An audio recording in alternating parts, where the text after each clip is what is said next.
ഇരിക്കുമായിരുന്നു. കൊള്ളാം. അപ്പം പിന്നെ ഇപ്പം കപ്പയും മീനും കൊണ്ടുവന്നിപ്പം കപ്പ അങ്ങ് വെച്ചേക്കാം എന്ന് വിചാരിച്ച്.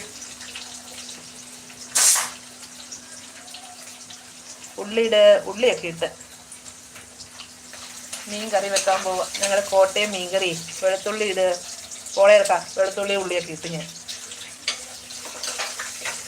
ഇഞ്ചി പച്ചമുളക് വെളുത്തുള്ളി ഉള്ളി കടുക് വറുത്തിട്ട് കടുകും ഉലുവായും കൂടി ഇട്ട് എണ്ണയ്ക്കകത്ത് താളിച്ചിട്ട് ഇതെല്ലാം കൂടി ഇങ്ങനെ ഇട്ട് വഴറ്റിയിട്ട് മുളക് പൊടി മഞ്ഞപ്പൊടി മല്ലിപ്പൊടി അവനെ അങ്ങോട്ട് നന്നായിട്ട് വറുത്തിട്ട് ഇച്ചിരി കുടംപുളി കൂടി അങ്ങോട്ട് ഒഴിച്ചിട്ട് ഉപ്പ് ഇട്ട് നന്നായിട്ട് അങ്ങോട്ട് തിളപ്പിച്ച് നന്നായിട്ട് പറ്റിയ ശേഷം നമ്മുടെ ചൂര മീനെ അങ്ങോട്ട് എടുത്തിടുക.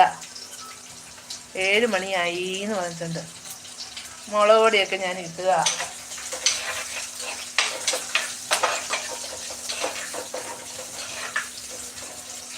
കോട്ടയംകാരുടെ മീൻകറി കഴിച്ചിട്ടുണ്ടാ?